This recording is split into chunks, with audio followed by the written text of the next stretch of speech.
Hi friends. ఈరోజు మీకు నేను biometric scanner mantra device MFs 100 scanner తోని ఫింగర్ ప్రింట్ తోని బయోమెట్రిక్ లైఫ్ సర్టిఫికేట్ ఎలా జనరేట్ చేయాలనేది ఈ వీడియోలో మీకు చూపిస్తాను. ఇంతకుముందు మీకు నేను మాన్యువల్లో లైఫ్ సర్టిఫికేట్ సబ్మిట్ చేసేది మీకు లాస్ట్ వీడియోలో మీకు చూపించాను. తర్వాత Jeevan Pramaan with mobile phone తోని కూడా మీకు ఎలా లైఫ్ సర్టిఫికేట్ జనరేట్ చేయాలని మీకు చూపించాను. ఇది ఇంకో option. Mantra device biometric scanner తోని కూడా మనం లైఫ్ సర్టిఫికేట్ అనేది జనరేట్ చేయొచ్చు. మీరు ఫస్ట్ గూగుల్ క్రోమ్కి వెళ్ళేసి ఇక్కడ మంత్రా ఆర్టీ సర్వీస్ అని టైప్ చేస్తే మీకు ఫస్ట్ మంత్రా డౌన్లోడ్ అని కనిపిస్తుంది. అది క్లిక్ చేయండి. క్లిక్ చేసిన తర్వాత మీకు మీ బయోమెట్రిక్ స్కానర్ ఎంఎఫ్ఎస్ 100 అని చెప్పేసి ఉంటే ఇక్కడ నెంబర్ ఆఫ్ ఆప్షన్స్ ఉన్నాయి. జనరల్గా నేను ఎంఎఫ్ఎస్ 100 గురించి చెప్తున్నాను. ఈ ప్రోడక్ట్ ఉంటే మీకు ఇక్కడ ఈ ఎంఎఫ్ఎస్ 100ని క్లిక్ చేయండి. తర్వాత మీకు నెక్స్ట్ నెక్స్ట్ పేజ్ ఓపెన్ అవుతుంది. అందులో మీకు ఇక్కడ మీద documents, driver, RT services, RT SDK developers అని ఉంటుంది. మీకు డ్రైవర్స్ అని క్లిక్ చేయండి. తర్వాత మీకు ఎంఎఫ్ఎస్ 100 డ్రైవర్స్ ఇక్కడ మీకు డౌన్లోడ్ అనే ఆప్షన్ ఉంటుంది. డౌన్లోడ్ చేసుకోండి మీ సిస్టంలో. ఇక్కడ రిపోర్ట్ చేసిన తర్వాత సబ్మిట్ అనండి. సబ్మిట్ అంతా మీకు లోడింగ్ అవుతుంది. తర్వాత ఇక్కడ చూడండి, ఇక్కడ మీద మీకు ఎంఎఫ్ఎస్ 100 మీ డౌన్లోడ్ దాంట్లో ఆల్రెడీ డౌన్లోడ్ అయింది ఈఎక్సీ ఫైల్. డబుల్ క్లిక్ చేసి మీ సిస్టంలో మీరు ఇన్స్టాల్ చేసుకోండి. ఇన్స్టాల్ చేసిన తర్వాత నెక్స్ట్ మీరు ఆర్టీ సర్వీసెస్ అని చెప్పేసి ఆప్షన్ ఉంది. ఆర్టీ సర్వీసెస్ క్లిక్ చేస్తే ఇక్కడ మీకు ఎంఎఫ్ఎస్ విండోస్ ఆర్టీ సర్వీస్ అని ఉంది. అది మీరు డౌన్లోడ్ చేసుకోండి. డౌన్లోడ్ చేసుకున్న తర్వాత మీ సిస్టంలో ఈ విధంగా చేసుకున్న తర్వాత మీకు మంత్రా ఆర్టీ సర్వీసెస్ అని చెప్పేసి మీకు సిస్టంలో ఇన్స్టాల్ అయ్యి ఇలా మీకు ఐకాన్ మీకు ఇక్కడ డెస్క్టాప్ లో మీకు కనిపిస్తుంది. తర్వాత నెక్స్ట్ మీరు ఎప్పుడైతే మీకు ఇక్కడ ఇది ఇన్స్టాల్ అవుతుందో మీకు ఇక్కడ డివైస్ అటాచ్డ్ అని చెప్పేసి మీకు ఇన్ఫర్మేషన్ రావాలి. ఈ విధంగా వచ్చిన తర్వాత నెక్స్ట్ మీరు గూగుల్కి వెళ్ళేసి స్పర్శ్ అని చెప్పేసి స్పర్శ్ అని టైప్ చేసి స్పర్శ్ జిఓబి ఫస్ట్ మీకు స్పర్శ్ డిఫెన్స్ పెన్షనర్ అని చెప్పేసి మీకు కనిపిస్తుంది. ఈ ఈ స్పర్శ్ క్లిక్ చేసిన తర్వాత నెక్స్ట్ పేజ్ మీకు ఓపెన్ అవుతుంది. తర్వాత మీరు లాగిన్ బటన్ క్లిక్ చేయండి. లాగిన్ బటన్ క్లిక్ చేసిన తర్వాత మీకు మీ పీపీఓ స్పర్శ్ నంబరు, తర్వాత యూజర్ నేమ్ మీకు ఆల్రెడీ ఉంటే డైరెక్ట్ మీరు user name, person number plus password 2 కొట్టి మీరు లాగిన్ చేయొచ్చు. ఇప్పుడు నా దాంట్లో నాకు యూజర్ నేమ్, పాస్వర్డ్ లేదు కాబట్టి నేను మళ్ళా ఫర్గట్ పాస్వర్డ్ తోని నేను ఇక్కడ లాగిన్ చేస్తున్నాను. నాకు ఫర్గట్ పాస్వర్డ్ అంటే నా ఓటీపీ వస్తుంది. తర్వాత పాస్వర్డ్ ఒకటి మెసేజ్ వస్తుంది నాకు. ఆ మెసేజ్ ఇక్కడ పాస్వర్డ్ పంపించినట్టు వస్తుంది చూడండి.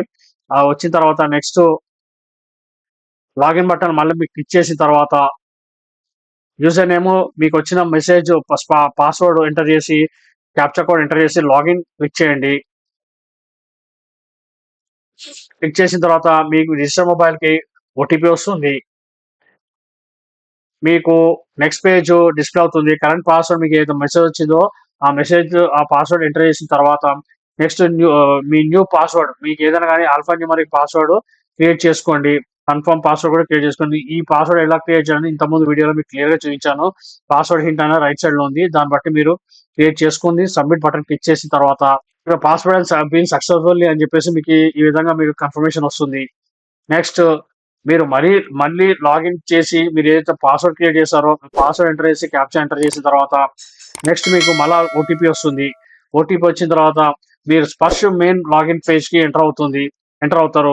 అక్కడ ఒకటి అగ్రీ బటన్, ఒక కన్సెంట్ స్పర్శ్ వాళ్ళు మీకు టర్మ్స్ అండ్ కండిషన్ అడుగుతారు. అది అగ్రీ అన్న తర్వాత నెక్స్ట్ మీకు మెయిన్ పేజ్కి వెళ్ళిపోతారు. ఇక్కడ రైట్ సైడ్ లో మీకు life certificate right certificate identification కనిపిస్తుంది కదా, అది క్లిక్ చేస్తే మీకు లైఫ్ సర్టిఫికేట్ పేజ్ కి ఎంటర్ అవుతారు. కింద మీకు లైఫ్ సర్టిఫికేట్ ఐడెంటిఫికేషన్ కనిపిస్తుంది కదా, క్లిక్ చేయండి.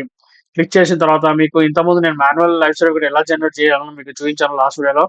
మీకు ఒకవేళ చూడాలనుకుంటే నా వీడియోస్‌లో మీరు చెక్ చేసుకుంటే మీకు ఈజీగా మీకు అర్థమవుతుంది. ఇప్పుడు ఈ రోజు నేను మాత్రం ఆధార్‌తోని ఎలా లైఫ్ సర్టిఫికేట్ జనరేట్ చేయాలని చెప్తున్నాను. ఆధార్ బటన్ క్లిక్ చేసిన తర్వాత మీకు నెక్స్ట్ బయోమెట్రిక్ డివైస్ కనెక్ట్ ఉందో లేదో అని చెప్పి కన్ఫర్మేషన్ కరెక్ట్ వస్తుంది మనకి.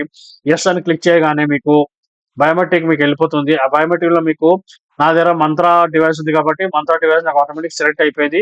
ఇక్కడ మీకు డిక్లరేషన్ ఉంటుంది. ఆ డిక్లరేషన్ చెక్ బాక్స్ క్లిక్ చేసిన తర్వాత క్యాప్చర్ బయోమెట్రిక్ అనగానే మీకు అక్కడ లైట్ కనిపిస్తుంది మీకు ఆహ్, ప్రొడక్ట్ మీద మంత్రా ప్రొడక్ట్ మీద. ఇక్కడ మీకు థంబ్ పెట్టిన తర్వాత మీకు ఆటోమేటిక్ క్యాప్చర్ సక్సెస్ అని చెప్పి ఇక్కడ మెసేజ్ వస్తుంది. తర్వాత నెక్స్ట్ పేజ్ మీకు స్పర్శ్ వాళ్ళు అడుగుతారు వెదర్ ఎంప్లాయ్‌మెంట్ అయిందనేది. ఆ ఇన్ఫర్మేషన్ ఇచ్చిన తర్వాత నెక్స్ట్ బటన్ క్లిక్ చేస్తే నెక్స్ట్ బ్యాంక్ డీటెయిల్స్ అడుగుతుంది కన్ఫర్మేషన్ గురించి. ఒక్కసారి మీరు బ్యాంక్ డీటెయిల్స్ మీరు వెరిఫై చేసిన తర్వాత ఇన్షియేట్ రిక్వెస్ట్ అని చెప్పేసి ఇట్లా క్లిక్ చేస్తే next confirmation you want to submit అని చెప్పేసి మెసేజ్ వస్తుంది. ఓకే అనగానే మీకు రైట్ సైడ్‌లో మీకు ఇక్కడ ఆహ్, మీకు ఐడెంటిఫికేషన్ మనము బయోమెట్రిక్ పెట్టామో అది మీకు క్లియర్‌గా మీకు జనరేట్ అవుతుంది. ఇక్కడ చూడండి identification request submitted successfully track number sales అని చెప్పేసి మీకు డిస్‌ప్లే వస్తుంది. అక్నాలెడ్జ్‌మెంట్ జనరేట్ అవుతుంది. ఓకే బటన్ క్లిక్ చేస్తే మీకు ఆధార్ అథెంటికేషన్‌కెళ్తుంది. ఆధార్ నంబర్ కొట్టేసిన తర్వాత మీ ఆధార్ నంబర్‌లో ఏదైతే మొబైల్ రిజిస్టర్ నంబర్ ఉంటుందో అది గెట్ ఓటీపీ అనగానే మీకు ఓటీపీ వస్తుంది. ఓటీపీ వచ్చిన తర్వాత నెక్స్ట్ మీరు ఆహ్, ఓటీపీ వచ్చినంత ఎంటర్ చేసిన తర్వాత సబ్మిట్ అనండి. సబ్మిట్ అనగానే మీకు ఆటోమేటిక్‌గా ఐడెంటిఫికేషన్ అనేది మీకు డౌన్‌లోడ్ అవుతుంది. ఆధార్ అథెంటికేషన్‌తోని క్లియర్‌గా మీకు జనరేట్ అయ్యి ఇక్కడ డౌన్‌లోడ్ బటన్ ఉంది. డౌన్‌లోడ్ బటన్ క్లిక్ చేయగానే మీకు డౌన్‌లోడ్‌లో ఆప్షన్‌లో మీకు డౌన్‌లోడ్ అవుతుంది. డౌన్‌లోడ్ దాన్ని క్లిక్ చేసి ఈ విధంగా మీకు స్పర్శ్ నుంచి మీకు ఫైనల్‌గా కన్ఫర్మేషన్ వస్తుంది. ఇక్కడ చూడండి identification due date next 30 November 25 అంటే నెక్స్ట్ ఇయర్ మీకు ఐడెంటిఫికేషన్ వరకు మీకు ఇది వాలిడిటీ ఉంది. నెక్స్ట్ ఇయర్ ఇది సేమ్ డేట్‌కి మీరు 30th నవంబర్‌లో కూడా మీరు మళ్ళీ లైఫ్ సర్టిఫికేట్ అనేది ఈ విధంగా చేసుకోవచ్చు. అదే మీ 3 ఆప్షన్ పెట్టాను. 3 ఆప్షన్స్ చెప్పాను గదా! Through manual, through biometric, through Jeevan Pramaan. ఈ విధంగా మీరు లైఫ్ సర్టిఫికేట్ అనేది జనరేట్ చేసి స్పర్శ్ ప్రోగ్రామ్ నుంచి అప్లికేషన్ నుంచి లైఫ్ సర్టిఫికేట్ అనేది జనరేట్ చేసుకోవచ్చు. థాంక్ యూ అండి. Thank you for watching this video. Prove it, never listen to the no's, I just wanna keep moving, keep my head up when I